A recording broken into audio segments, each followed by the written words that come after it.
പിതാവിനും പുത്രനും പരിശുദ്ധ റൂഹായ്ക്കും സ്തുതി, ആദ്യം മുതൽ എന്നും എന്നേക്കും തന്നെ. ആമേൻ.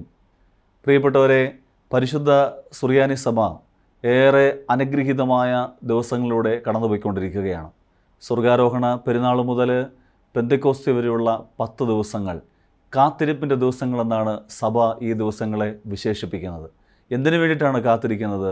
പരിശുദ്ധാത്മാവ് എന്ന് പറയുന്ന ആ വാഗ്ദാനത്തിന് വേണ്ടിയിട്ട്. പ്രിയപ്പെട്ടവരെ, സുറിയാനി സഭയിൽ അംഗമായ നാം ഓരോരുത്തരും ഓരോ കുഞ്ഞിനും പരിശുദ്ധ മാമോദീസ എന്ന കൂദാശ കൊടുക്കുമ്പോൾ ആദ്യം കിട്ടുന്നൊരു നൽവരമാണ് പരിശുദ്ധാത്മാവ് എന്ന് പറയുന്ന ആ വാഗ്ദാനം.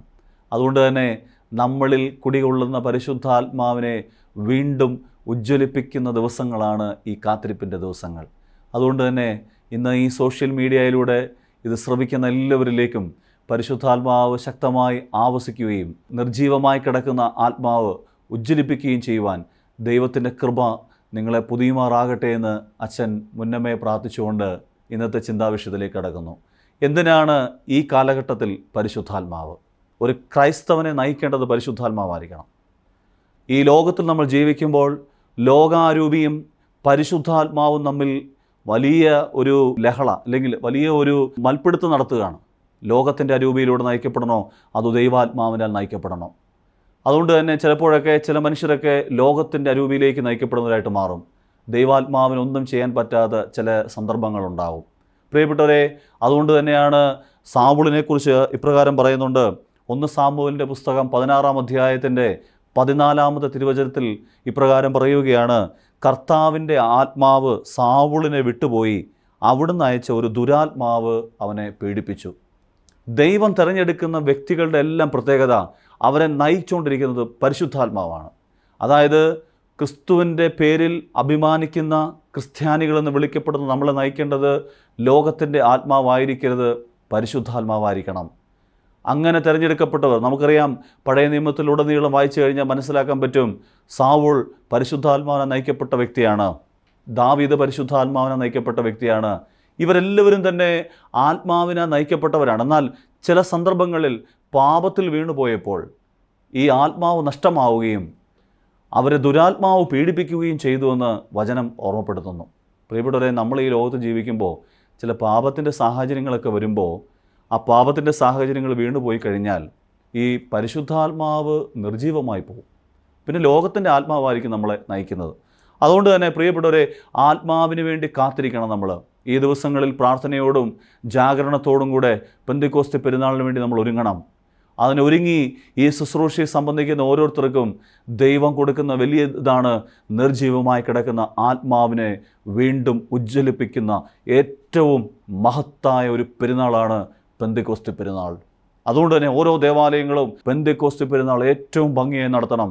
കാരണം ആ ഇടവകയിലെ ജനങ്ങളിൽ മുഴുവൻ അന്ന് പരിശുദ്ധാത്മാവ് ഉജ്ജ്വലിപ്പിക്കുന്ന ഒരു ദിവസമാണത്. അപ്പോൾ ഈ കാലഘട്ടത്തിൽ പരിശുദ്ധാത്മാവില്ലാതെ നമുക്ക് യേശുക്രിസ്തുവിനെ രക്ഷിതാവായിട്ട് നമുക്ക് ഏറ്റുപറയാൻ പറ്റത്തില്ല. ഞാൻ ഓർക്കായിരുന്നു പ്രിയപ്പെട്ടവരെ, പല രീതിയിലും സഭ പീഡിപ്പിക്കപ്പെടുമ്പോൾ, യേശുക്രിസ്തുവിനെ തള്ളിപ്പറയാൻ പറയുമ്പോൾ, യേശുക്രിസ്തുവിനെ തള്ളിപ്പറഞ്ഞില്ലെങ്കിൽ ശരീരത്തിൽ ജീവൻ കാണില്ല എന്ന് ഭീഷണിപ്പെടുത്തുമ്പോൾ, അവരുടെ ഭീഷണിയുടെ മുമ്പിൽ, അവരുടെ വാൾ മുനയുടെ മുമ്പിൽ, അവരുടെ തോക്കിൻ്റെ മുമ്പിൽ അടിപതറാതെ യേശുവിനെ രക്ഷിതാവായി സ്വീകരിക്കുവാൻ ഞങ്ങൾ തയ്യാറാണ്, അതല്ലെങ്കിൽ ഞങ്ങൾക്ക് മരണം മതി എന്ന് പറയുവാൻ തക്കവണ്ണം അവരെ ഉയർത്തുന്നത് അവരുടെ ആരോഗ്യമല്ല, അവരിലൂടെ നയിക്കപ്പെടുന്ന പരിശുദ്ധാത്മാവാണ്. പരിശുദ്ധാത്മാവില്ലാതെ ഒരിക്കലും ഒരു ക്രിസ്ത്യാനിക്ക് ക്രിസ്തുവിനെ ഏറ്റുപറയാൻ പറ്റില്ല. അതായത് ഏറ്റുപറയാൻ പറ്റില്ലെന്ന് പറഞ്ഞാൽ ക്രിസ്ത്യാനി ക്രിസ്തുവിനെ പോലെ ജീവിക്കണമെന്നുണ്ടെങ്കിൽ പരിശുദ്ധാത്മാവില്ലാതെ സാധിക്കത്തുമില്ല.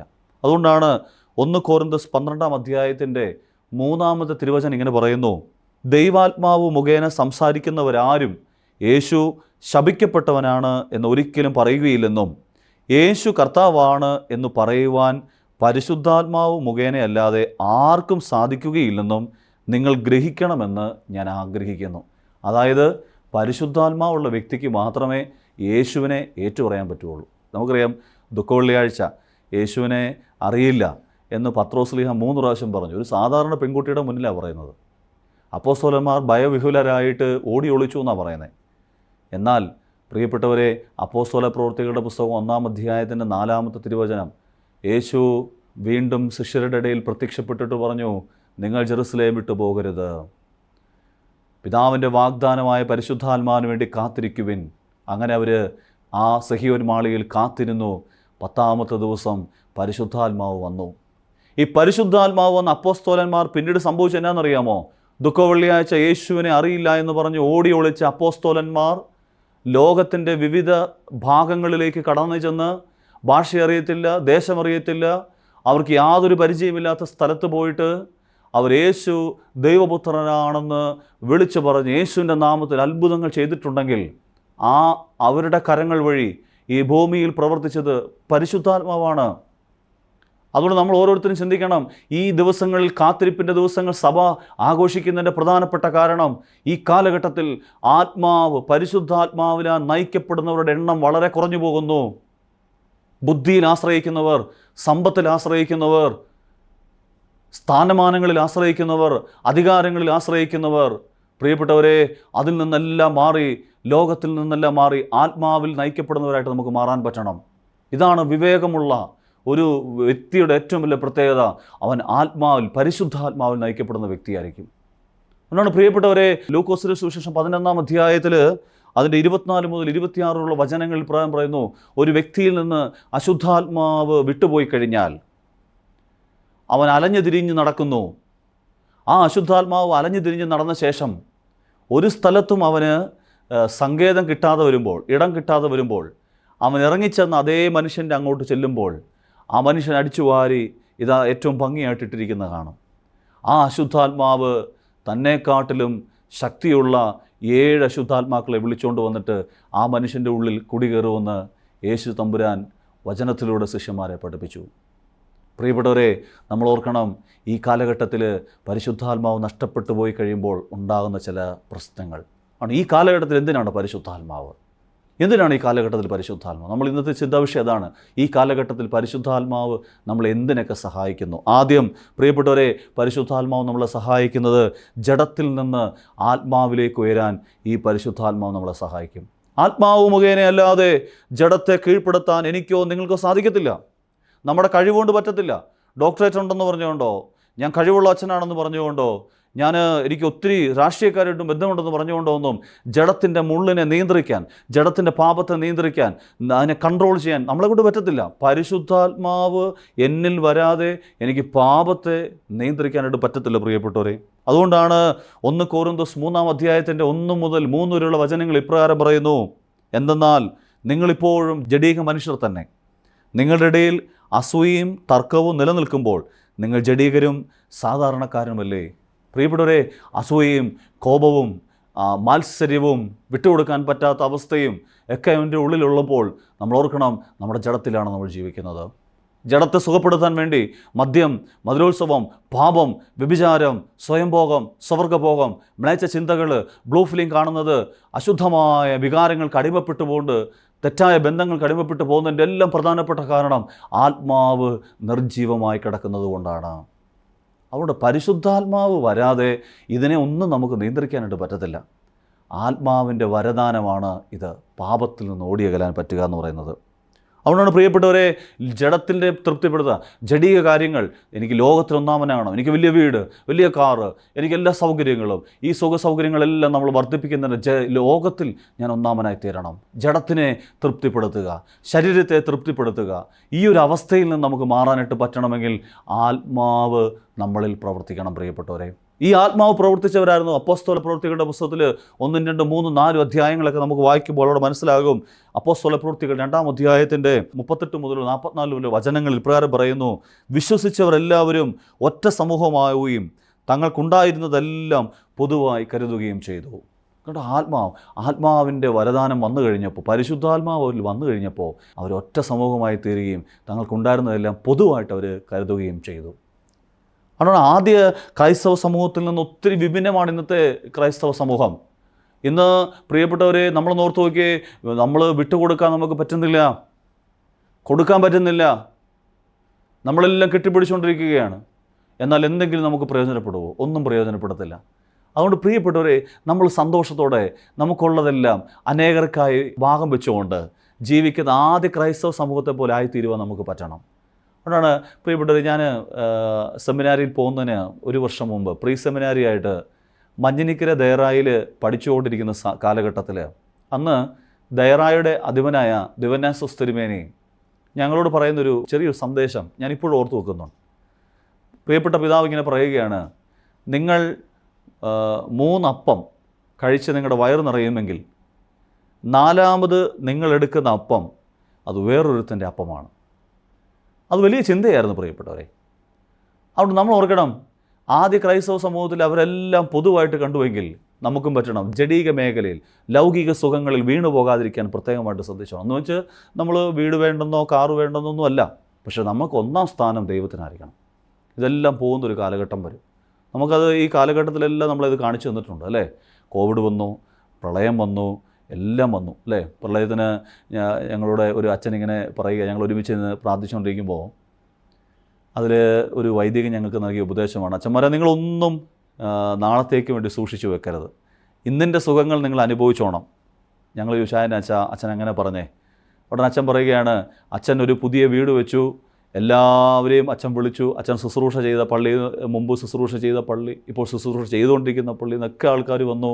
എല്ലാവരും നല്ല നല്ല സമ്മാനങ്ങളൊക്കെ അച്ഛന് കൊണ്ടുപോയി കൊടുത്തു. പ്രിയപ്പെട്ടവരെ, അങ്ങനെ ആ പ്രിയപ്പെട്ട അച്ഛനും അമ്മായിയും 3 മക്കളുമുണ്ട്. അവരെല്ലാവരും കൂടെ ഹൗസ് വാമിംഗ് എല്ലാം കഴിഞ്ഞ് 2 ദിവസം കഴിഞ്ഞ് ഈ ഗിഫ്റ്റ് എല്ലാം പൊട്ടിച്ചു നോക്കി. നല്ല നല്ല സാധനങ്ങളാണ് എല്ലാം ഉള്ളത്.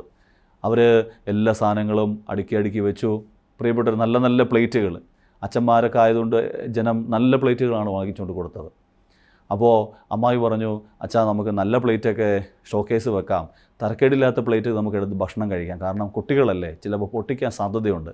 അങ്ങനെ പ്രിയപ്പെട്ടവരെ, തരക്കേടില്ലാത്ത പ്ലേറ്റ് ഭക്ഷണം കഴിക്കാൻ എടുത്തു. നല്ല പ്ലേറ്റുകളൊക്കെ ഷോക്കേസ് ഇങ്ങനെ അടുക്കി വെച്ചു. നമുക്കും ഇങ്ങനെ ഈ സ്വഭാവമില്ലേ, പുതിയ വീട് വെച്ച ശേഷം നല്ല സാധനങ്ങളൊക്കെ ഇപ്പോഴും അടുക്കളയിലെ കബോർഡിലൊക്കെ ഇരിപ്പില്ലേ, എടുത്തിട്ട് പോലുമില്ലായിരിക്കും. അങ്ങനെ പ്രിയപ്പെട്ടവരെ, അച്ഛനിങ്ങനെ നല്ല പ്ലേറ്റുകളൊക്കെ ഷോക്കേസിൽ അടുക്കി വെച്ചു. 2018 പ്രളയം വന്നു. ആ ഒറ്റ പ്രളയത്തിൽ സംഭവിച്ച കാര്യം എന്താണെന്നറിയാമോ? ആ 10 അടി പൊക്കത്തിൽ അച്ഛൻ്റെ വീട്ടിൽ വെള്ളം കയറി. ഷോക്കേസിലുണ്ടായിരുന്ന പ്ലേറ്റുകളും അലമാരയിലുണ്ടായിരുന്ന തുണികളും ഒക്കെ ആയിട്ട് വെള്ളം പോയി. അച്ഛൻ ഞങ്ങൾക്ക് തന്ന ഉപദേശമാണ്, ഒന്നും നമ്മൾ നാളത്തേക്ക് മാറ്റി വെക്കരുത്. നല്ല പ്ലേറ്റിൽ ഭക്ഷണം കഴിച്ചോണം, നല്ല വസ്ത്രം ഉടുത്തോണം, നല്ല ആഹാരം കഴിച്ചോണം. എന്നാൽ ഇതിലൊന്നും നമ്മൾ നാളത്തേക്ക് കരുതി വെക്കരുത്. നമ്മുടെ പ്രിയപ്പെട്ടവരെ, ജഡീകമായ ജഡത്തിൽ നിന്ന് ആത്മാവിലേക്ക് ഉയരുവാൻ ഈ പരിശുദ്ധാത്മാവ് നമ്മളെ വല്ലാണ്ട് സഹായിക്കുന്നു. ആത്മാവില്ലാതെ നമുക്ക് ഒരിക്കലും ജഡത്തെ കീഴ്പ്പെടുത്താൻ പറ്റത്തില്ല. ജഡത്തെ കീഴ്പ്പെടുത്താൻ പറ്റണമെങ്കിൽ പരിശുദ്ധാത്മാവ് വരാതെ പറ്റില്ല. അപ്പോൾ പരിശുദ്ധാത്മാവ് എങ്ങനെ വരുന്നത്? നമുക്കറിയാം, മാമോദീസ എന്ന കൂദാശയിലൂടെ സഭയിൽ നമുക്ക് പരിശുദ്ധാത്മാവിനെ കിട്ടിയിട്ടുണ്ട്. ഇതേ വേറൊരു കൂദാശയിലൂടെയാണ് പരിശുദ്ധാത്മാവ് ഉജ്ജ്വലിപ്പിക്കുന്നത്. നിർജീവമായി കിടക്കുന്ന പരിശുദ്ധാത്മാവ് വീണ്ടും വീണ്ടും ഉജ്ജ്വലിപ്പിക്കുന്നതോ വിശുദ്ധ കുംഭസാരം എന്ന കൂദാശയിലൂടെ. നമുക്ക് സുറിയാനി സഭയുടെ ഏറ്റവും വലിയ പ്രത്യേകത, ആണ്ടിലൊരിക്കലൊരു കുംഭസാരം നടത്തുന്നവരാണ് ഭൂരിഭാഗം പേരും, ഒരു 80% ആൾക്കാരും. അത് മാറണം. പാപബോധവും പശ്ചാത്താപവും എപ്പോഴൊക്കെ ഉണ്ടാകുന്നുണ്ടോ അപ്പോഴെല്ലാം വിശുദ്ധ കുംഭസാരം നടത്തുമ്പോഴാണ് ആത്മാവ്, നിർജീവമായി കിടക്കുന്ന എൻ്റെ ഉള്ളിലെ ആത്മാവ് വീണ്ടും ഉജ്ജ്വലിപ്പിക്കുകയുള്ളൂ. അതുകൊണ്ട് പ്രിയപ്പെട്ടവരെ, നമുക്ക് ഈ ജഡത്തെ കീഴ്പ്പെടുത്താൻ ആത്മാവിൻ്റെ സഹായം കൂടിയേ തീരുകയുള്ളൂ. അതുകൊണ്ട് ജഡീക കോപം, മാത്സര്യം, പാപം, പ്ലേച്ഛതകൾ, ഇതെല്ലാം നമ്മളിൽ നിന്ന് പോകണമെങ്കിൽ ആത്മാവിൻ്റെ സഹായം നമുക്ക് കൂടിയേ തീരുകയുള്ളൂ. ഇനി ഇന്നിൻ്റെ കാലഘട്ടത്തിൽ രണ്ടാമതായി പരിശുദ്ധാത്മാവ് നമുക്ക് തരുന്ന അടുത്ത ഏറ്റവും വലിയ നല്ലവരമാണ് പാപബോധവും പശ്ചാത്താപവും ഈ പരിശുദ്ധാത്മാവ് നമുക്ക് നൽകുന്നു. ഒരു വ്യക്തി പാപം ചെയ്തിട്ടുണ്ടെങ്കിൽ ആ പാപം ചെയ്ത വ്യക്തിയിൽ പശ്ചാത്താപം കൊണ്ട് തരുന്നത് പരിശുദ്ധാത്മാവാണ്. ഓരോ വ്യക്തിയും അച്ഛൻ്റെ അടുക്കൽ കുമ്പസാരിക്കാൻ വരുമ്പോൾ ആ കുമ്പസാരിക്കാൻ വരുന്ന വ്യക്തിയെ ആ കുമ്പസാരക്കൂട്ടിലേക്ക് കൊണ്ടുതരുന്നത് പരിശുദ്ധാത്മാവാണ്. അതുകൊണ്ട് നിങ്ങൾ അടിക്കടി കുമ്പസാരിക്കുന്നുണ്ടെങ്കിൽ നിങ്ങൾ ഓർത്തോണം, നിങ്ങളുടെ ഉള്ളിൽ പരിശുദ്ധാത്മാവ് ജ്വലിക്കുവാൻ ആഗ്രഹിക്കുന്നുണ്ട്. അതുകൊണ്ട് പ്രിയപ്പെട്ടവരെ, പാപബോധം തരുന്നത് പരിശുദ്ധാത്മാവാണ്. അതുകൊണ്ടാണ് യോഹന്നാൻ 16-ാം അധ്യായത്തിൻ്റെ 8-ാമത്തെ തിരുവചനം ഇങ്ങനെ പറയുന്നു, പരിശുദ്ധാത്മാവ് വരുമ്പോൾ പാപത്തെക്കുറിച്ചും നീതിയെക്കുറിച്ചും ന്യായവിധിയെക്കുറിച്ചും ലോകത്തെ ബോധ്യപ്പെടുത്തും. അപ്പോൾ ഈ ആത്മാവ് നഷ്ടപ്പെട്ട് കഴിഞ്ഞാൽ എന്നാ സംഭവം എന്നറിയാമോ? പരിശുദ്ധാത്മാവ് നിർജ്ജീവമായി കിടന്നാൽ ഏത് പാപം ചെയ്താലും നമുക്കതൊരു പാപമായിട്ട് തോന്നത്തില്ല. സ്വവർഗ അനുരാഗികളുടെ ആ നിയമം പാസ്സാക്കി, പല രാജ്യങ്ങളും പാസ്സാക്കി. കാരണം എന്താണ്? അതൊരു പാപമല്ല എന്നുള്ളൊരു ബോധ്യം അവരിലേക്ക് വന്നു. മദ്യം പല വീടുകളിലും ഊറ്റുന്നു, കല്യാണത്തിന് തലേദിവസം മദ്യം ഊറ്റുന്നു. അതൊരു കുടുംബത്തിൻ്റെ അല്ലെങ്കിൽ അതൊരു സ്റ്റാറ്റസ് ആയിട്ട് കണ്ടുകൊണ്ടിരിക്കുമ്പോൾ അതൊരു പാപബോധം വരാത്തതിൻ്റെ കാരണം പരിശുദ്ധാത്മാവ് ആ കമ്മ്യൂണിറ്റിയിൽ, ആ കുടുംബത്തിൽ പ്രവർത്തിക്കുന്നില്ലാത്തതിൻ്റെ ഒരു അടിസ്ഥാന കാരണം ഇതാണ്, അവർക്ക് ഏത് പാപം ചെയ്താലും അവർക്ക് പശ്ചാത്താപമില്ല. അതുകൊണ്ട് പ്രിയപ്പെട്ടവരെ, നമുക്ക് ഈ കാലഘട്ടത്തിൽ പരിശുദ്ധാത്മാവ് വരദാനങ്ങൾ എല്ലാവരും എനിക്ക് അത്ഭുതങ്ങൾ ചെയ്യാൻ വരം കിട്ടണം. പ്രിയപ്പെട്ടവരെ, പരിശുദ്ധാത്മാവ് നമുക്ക് അത്ഭുതങ്ങൾ ചെയ്യാൻ അപ്പുറത്തേക്ക് നമുക്ക് വേണ്ടത് ജഡത്തെ കീഴ്പ്പെടുത്താനും പാപബോധവും പശ്ചാത്താപവും ഉണ്ടാക്കാനും ഈ ആത്മാവ് നമുക്ക് കൂടിയേ തീരുകയുള്ളൂ. അതുകൊണ്ട് പരിശുദ്ധാത്മാവ് നിർജ്ജീവമായി കിടക്കുന്ന വ്യക്തിയുടെ പ്രത്യേകത, പാപത്തെ അയാൾ സ്നേഹിച്ചുകൊണ്ടിരിക്കും. അയാൾക്ക് മദ്യപിക്കും തോറും അയാൾ കുറ്റബോധമില്ല. അയാൾക്ക് വ്യഭിചാരം ചെയ്താലും കുറ്റബോധമില്ല. അയാൾ സ്വയംഭോഗം ചെയ്താലും കുറ്റമില്ല. അയാൾ സമ്പത്തിൻ്റെ പിന്നാലെ പോയാലും കുറ്റമില്ല. കൊലപാതകം ചെയ്താൽ പോലും കുറ്റബോധമില്ല. നമുക്കറിയാം, ഈ കാലഘട്ടത്തിൽ ഞാനിങ്ങനെ ശ്രദ്ധിക്കായിരുന്നു, ഈ കഴിഞ്ഞ കുറേ നാളുകൾക്ക് മുമ്പ് കൊലപാതകം ചെയ്ത മനുഷ്യനെയൊക്കെ പോലീസ് പിടിച്ചുകൊണ്ടും അവരുടെ മുഖത്തൊരു സങ്കടമില്ല, ഒരു ലജ്ജയില്ല. കാരണം അവർക്ക് ആത്മാവ് നഷ്ടപ്പെട്ടു പോയി കഴിഞ്ഞു. പ്രിയപ്പെട്ടവരെ, നമ്മളൊക്കെ ചിലപ്പോഴൊക്കെ ചെറിയൊരു പാപം ചെയ്താൽ പോലും, ചില മനുഷ്യരൊക്കെ ഞാൻ കണ്ടിട്ടുണ്ട്, ചെറിയ പാപം ചെയ്താൽ പോലും ഓടി വന്ന് കുമ്പസാരിക്കും. ചിലപ്പോൾ അവരൊക്കെ ആഴ്ചയിലൊരിക്കൽ കുമ്പസാരിക്കുന്നവരാകാം. കാരണം അവർക്ക് പറ്റുന്നില്ല. ചെറിയ പാപം ചെയ്താൽ പോലും ദൈവമേ ഇനി പ്രാർത്ഥിക്കാൻ പറ്റത്തില്ലല്ലോ, പള്ളി വിശുദ്ധ കുർബാന സ്വീകരിക്കാൻ പറ്റില്ലല്ലോ എന്നോർത്തുകൊണ്ട് ഇവർ ഓടി വന്ന് കുമ്പസാരിക്കുക ചെയ്യുന്നത്. അതുകൊണ്ട് അത് പരിശുദ്ധാത്മാവ് ആ വ്യക്തിക്ക് കൊടുക്കുന്ന ഒരു കൃപയാണത്, പാപബോധവും പശ്ചാത്താപവും. അടുത്തതായിട്ട് ഇന്നത്തെ കാലഘട്ടത്തിൽ പരിശുദ്ധാത്മാവ് നമ്മളെ സഹായിക്കുന്ന അടുത്തൊരു കാര്യമാണ് നമ്മുടെ പ്രാർത്ഥനാ ജീവിതം അഭിഷേകമുള്ളതാക്കി തീർക്കുന്നത് ഈ പരിശുദ്ധാത്മാവാണ്. അതുകൊണ്ടാണ് യോഹന്നാന്റെ സുവിശേഷം 4-ാം അധ്യായത്തിലെ 23-ാമത്തെ വചനം, സത്യത്തിലും ആത്മാവിലും ആരാധിക്കണം, ഇങ്ങനെയുള്ള ആരാധകരെയാണ് ദൈവം അന്വേഷിക്കുന്നത്. അതുകൊണ്ട് നമ്മുടെ ആരാധന പോലും പലപ്പോഴും യാന്ത്രികവും ഔദ്യോഗികമായി തീരുന്നു, ഒരു ചടങ്ങ് പോലെ നടത്തപ്പെടുന്നു. പലപ്പോഴും ആത്മീക അനുഭവം അതിൽ നിന്ന് നമുക്ക് ലഭിക്കുന്നില്ല. ഒരു പരിശുദ്ധ കുർബാനയ്ക്ക് പോകുന്നു, ഒരു ആത്മീയ അനുഭവം നമുക്ക് കിട്ടുന്നില്ല. നമ്മൾ അച്ഛൻ്റെ ട്യൂണ് നോക്കുന്നു, അച്ഛന് ട്യൂണില്ല, അച്ഛന് സ്വരവാസനയില്ല, കൊയറിന്ന് അങ്ങനെ പാടി, കൊയറ് തെറ്റിച്ച് പാടി, ശുശ്രൂഷക്കാരനെ കാണിക്കുന്നതെന്നൊക്കെ നോക്കിക്കൊണ്ടിരിക്കുകയാണ്. മറ്റേ അച്ഛനായിരുന്നു നല്ലത്, ഇതിന് മുമ്പിരുന്ന അച്ഛനാണ് നല്ലത്, വർഷങ്ങൾക്ക് മുമ്പ് ഇരുന്ന അച്ഛനാണ് നല്ലത്, ഇപ്പോഴത്തെ അച്ഛനെ കൊള്ളത്തില്ല. പ്രിയപ്പെട്ടവർ, അതിൻ്റെ അടിസ്ഥാന ഘടകം അച്ഛൻ്റെ കുറ്റമല്ല, നമ്മുടെ ഉള്ളിൽ ആത്മാവില്ലാത്തതാണ്. പരിശുദ്ധാത്മാവിനാൽ നയിക്കപ്പെടുന്ന വ്യക്തിയാണ് ഞാനെങ്കിൽ ഏത് പുരോഹിതൻ പള്ളി വന്നാലും ഞാൻ ആ പുരോഹിതനല്ല നോക്കുന്നത്, ആരാധനയിൽ ഇറങ്ങി വരുന്ന യേശുവിനെയാണ്, ആരാധനയിൽ ഇറങ്ങി വരുന്ന പരിശുദ്ധാത്മാവിനെയാണ്. എത്ര സ്വരവാസനയില്ലാത്ത വൈദികൻ കുർബാന ചൊല്ലിയാലും ആത്മാവിൽ നിറഞ്ഞു നിന്ന് ആരാധനയിൽ പങ്കെടുക്കുന്ന ഒരു വ്യക്തിക്ക് അതൊരു വലിയ അനുഭവമായി തീരും. അവർക്ക് ചുറ്റും നടക്കുന്ന ആരാധനകൾ അവരുടെ കാതിന് ഏറ്റവും ആസ്വാദികരമായി മാറും. അതുകൊണ്ട് പ്രിയപ്പെട്ടവർ, നമ്മുടെ പ്രാർത്ഥനാ ജീവിതം ശുഷ്കമായി തീരുന്നതിൻ്റെ കാരണം ആത്മാവ് നിർജ്ജീവമായി കിടക്കുന്നു. അതുകൊണ്ടാണ് റോമർക്ക് എഴുതിയ ലേഖനം 8-ാം അധ്യായത്തിൻ്റെ 26-ാമത്തെ തിരുവചനം ഇപ്രകാരം പറയുന്നു, പരിശുദ്ധാത്മാവ് നമ്മളെ പ്രാർത്ഥിക്കാൻ സഹായിക്കുന്നു. അതുകൊണ്ടാണ് പരിശുദ്ധാത്മാവിൽ നയിക്കപ്പെടുന്ന സുറിയാനി സഭയുടെ പിതാക്കന്മാർ, ഞാനിങ്ങനെ അത്ഭുതപ്പെട്ടിട്ടുണ്ട്. സുറിയാനി സഭയുടെ പിതാക്കന്മാരുടെ ചരിത്രങ്ങൾ വായിച്ചു കഴിഞ്ഞപ്പോൾ അവർ പ്രാർത്ഥിച്ച് ആരുടെ ശല്യം ഉണ്ടാകാതിരിക്കുവാൻ തക്കവണ്ണം കൊടും കാടുകളിൽ പോയി തപസ്സനുഷ്ഠിച്ചവർ. ഒരു തൂണുണ്ടാക്കിയിട്ട് ആ തൂണിൻ്റെ ഏറ്റവും മുകളിൽ കയറി ഇരുന്നിട്ട് തപസ്സനുഷ്ഠിച്ച മനുഷ്യർ. വലിയ മരത്തിൻ്റെ ചുവട്ടിൽ പോയിരുന്നുകൊണ്ട് ആരുടെ ശല്യം ഉണ്ടാകാതിരിക്കുവാൻ അവിടെ പോയിരുന്നു പ്രാർത്ഥിച്ച മനുഷ്യർ. അങ്ങനെ പ്രാർത്ഥിച്ച ഒരു പരിശുദ്ധൻ, ഒരു വിശുദ്ധൻ്റെ ശരീരത്തിൽ ചെതൽപുറ്റ് കയറിയത് പോലും അദ്ദേഹം അറിഞ്ഞില്ല. ചെതൽപുറ്റ് കയറിയത് പോലും. നമ്മളൊരു പ്രാർത്ഥന നടത്തി കഴിഞ്ഞാൽ ഒരു 500 വായിക്കോട്ടെ വിടും. ഒരു സ്വർഗസ്വനായ പിതാവെ പോലും നമുക്ക് എന്ത് ചെയ്യാൻ പറ്റുന്നില്ല, ശ്രദ്ധയോടുകൂടി ചെയ്യാൻ പറ്റുന്നില്ല. പ്രാർത്ഥനയിൽ മടുപ്പ്, ആരാധനയിൽ മടുപ്പ്, ദൈവസന്നിധിയിൽ ഇരിക്കാൻ പറ്റുന്നില്ല. ഞങ്ങളുടെ കാര്യം ഉൾപ്പെടെ അഭിഷേകം കുറഞ്ഞു പോകുന്നതിൻ്റെ കാരണം, പ്രിയപ്പെട്ടവരെ, പ്രാർത്ഥനാനുഭവം നഷ്ടപ്പെടുന്നു.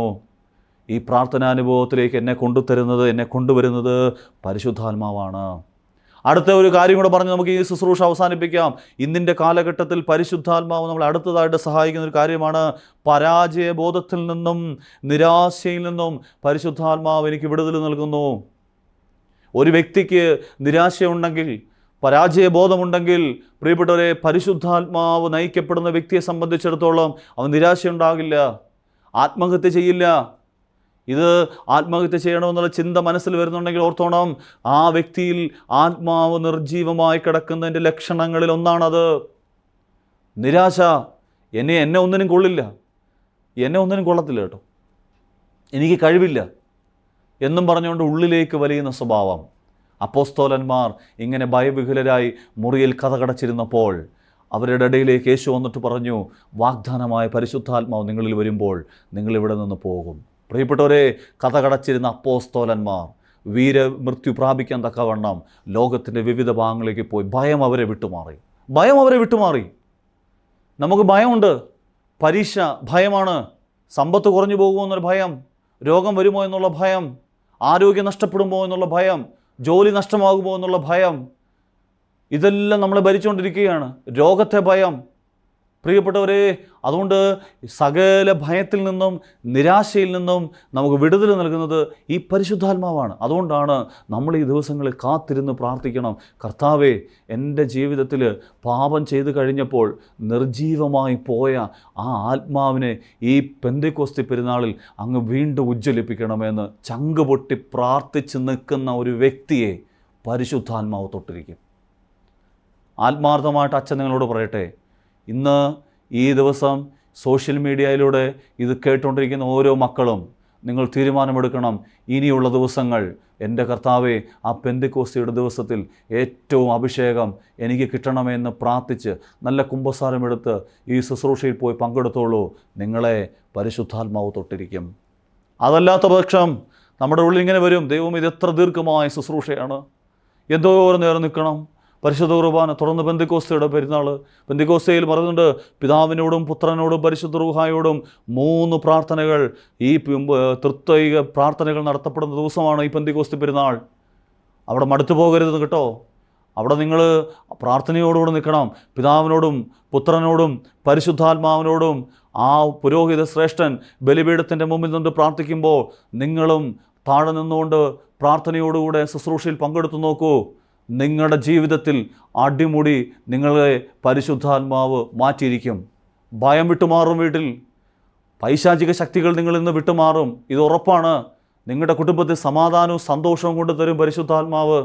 ആത്മാവിൽ നയിക്കപ്പെടണം നിങ്ങൾ ഓരോരുത്തരും. നമ്മൾ ഓരോരുത്തരും ആത്മാവിൽ നയിക്കപ്പെടുന്നവരായി മാറണം. ആത്മാവ് പറയുന്ന സ്ഥലങ്ങളിലേക്ക് ആത്മാവിനെ നയിക്കപ്പെട്ട വ്യക്തികളായി ഈ പെന്തക്കോസ്തി പെരുന്നാളിൽ പരിശുദ്ധാത്മാവ് ശക്തി തരട്ടെ എന്ന് പ്രാർത്ഥിക്കുന്നു അച്ഛൻ. ഈ 4 കാര്യങ്ങൾ നിങ്ങളുടെ മനസ്സിൽ എപ്പോഴും ഉണ്ടായിരിക്കണം. ഇന്നിൻ്റെ കാലഘട്ടത്തിൽ പരിശുദ്ധാത്മാവില്ലാതെ നമുക്ക് ക്രിസ്തുവിനെ ഏറ്റുപറയാൻ പറ്റില്ല. കുട്ടികളിൽ വിശ്വാസം ഉണ്ടാകണേ, പരിശുദ്ധാത്മാവ് വരണം. അവരുടെ ഉള്ളിൽ പരിശുദ്ധാത്മാവ് ഉണ്ടെങ്കിൽ ആരുടെയും മുമ്പിൽ ക്രിസ്തുവിൻ്റെ സാക്ഷികളായിട്ട് അവർക്ക് ജീവിക്കാനായിട്ട് പറ്റും. തല പോയാലും ക്രിസ്തുവിനെ ഉപേക്ഷിക്കാൻ പറ്റില്ല ആത്മാവുള്ളൊരു വ്യക്തിക്ക്. അതുകൊണ്ട് ജഡത്തിൽ നിന്ന് ആത്മാവിലേക്ക് വരാൻ പരിശുദ്ധാത്മാവ് വേണം. പാപബോധവും പശ്ചാത്താപവും നമുക്ക് കൊണ്ടുതരുന്ന പരിശുദ്ധാത്മാവാണ്. അതുകൊണ്ട് പ്രിയപ്പെട്ട മാതാപിതാക്കന്മാരെ, നിങ്ങളുടെ മക്കൾ ലോകത്തിൻ്റെ ഏത് കോണുകളിൽ പോയി പഠിച്ചാലും ജോലി ചെയ്താലും അവരെ നയിക്കുന്നത് പരിശുദ്ധാത്മാവാണെങ്കിൽ ഒരു ചെറിയ തെറ്റ് ചെയ്താലും ആ മകൻ ഓടും അടുത്തുള്ളൊരു ദേവാലയത്തിലേക്ക്, അടുത്തുള്ളൊരു പുരോഹിതൻ്റെ അടുക്കൽ കുമ്പസാരിക്കാനായിട്ട്. അതുകൊണ്ട് എന്നെ കേൾക്കുന്ന മാതാപിതാക്കന്മാരെ, നിങ്ങളുടെ മക്കൾക്ക് നിങ്ങൾ കൊടുക്കേണ്ട ഏറ്റവും വലിയ സമ്പത്ത് ആത്മാവിനെ കൊടുക്കാൻ നിങ്ങൾ കരങ്ങൾ ഉയർത്തി ദൈവസന്നിധിയിൽ പ്രാർത്ഥിക്കുവിൻ. അടുത്തത്, പ്രാർത്ഥിക്കാൻ നമ്മളെ സഹായിക്കുന്നു. വീടുകളിൽ പ്രാർത്ഥന ഉയരണം കേട്ടോ. വീടുകളിൽ പ്രാർത്ഥന വേണം. പ്രഭാത പ്രാർത്ഥനയും സന്ധ്യ നമസ്കാരവും വേണം വീടുകളിൽ. പ്രാർത്ഥനയില്ലാത്ത വീടുകളിലുണ്ടല്ലോ അശുദ്ധാത്മാവ് വരും. വഴി തുറന്നു കൊടുക്കരുത്. നമ്മൾ ആത്മാവിൽ നയിക്കപ്പെടുന്നവരായിട്ട് നമുക്ക് മാറിക്കഴിഞ്ഞാൽ പരിശുദ്ധാത്മാവ് പ്രാർത്ഥനയിലൂടെ നമ്മളെ ശക്തിപ്പെടുത്തും. ഏറ്റവും അവസാനം പരിശുദ്ധാത്മാവ് സഹായിക്കുന്നു. പരാജയബോധം, നഷ്ടബോധം, നിരാശ, ആത്മഹത്യ ചിന്തകൾ, ഒന്നിനോടും താല്പര്യമില്ലായ്മ, മടുത്തു പോകുന്ന അവസ്ഥ, കുടുംബജീവിതം വേണ്ട, പൗരോഹിത്യ ജീവിതത്തിൽ വേണ്ടായിരുന്നു എന്നുള്ള ചിന്ത, ഇതെല്ലാം നമ്മളെ ഭരിക്കുന്നത് ഈ ആത്മാവ് നിർജീവമായി കിടക്കുന്നതിൻ്റെ ലക്ഷണങ്ങളാണ് ഇതെല്ലാം. അതുകൊണ്ട് ഈ കാലഘട്ടത്തിൽ പരിശുദ്ധാത്മാവിൽ നയിക്കപ്പെടുന്നവരായി നമുക്ക് മാറാൻ പറ്റണം. തീയായി നമുക്ക് മാറാൻ പറ്റണം. തീയായി നമുക്ക് മാറാൻ പറ്റിയാൽ പ്രിയപ്പെട്ടവരെ, നമ്മൾ പോകുന്ന സ്ഥലത്തെല്ലാം ഈ ആത്മാവ് നമ്മളെ നയിക്കും. അനേകരെ ക്രിസ്തുവിലേക്ക് അടുപ്പിക്കാൻ നമ്മളെ കൊണ്ട് പറ്റും. ഈ വചന ശുശ്രൂഷയിൽ പങ്കെടുത്ത നിങ്ങളെല്ലാവരെയും ആത്മാവ് ശക്തമായി നിങ്ങളിൽ വന്ന് വസിച്ച് നിറഞ്ഞ് കവിഞ്ഞൊഴുകി ഈ ലോകത്തെ കീഴ്മേൽ മറിക്കുവാൻ പരിശുദ്ധാത്മാവ് നിങ്ങളെ എടുത്ത് ഉപയോഗിക്കട്ടെ എന്ന് അച്ഛൻ ആത്മാർത്ഥമായിട്ട് പ്രാർത്ഥിച്ചുകൊണ്ട് നിർത്തുന്നു. സർവശക്തനായ ദൈവം തമ്പുരാൻ നിങ്ങളെല്ലാവരെയും സമൃദ്ധമായിട്ട് അനുഗ്രഹിക്കുമാറാകട്ടെ. ആമേൻ.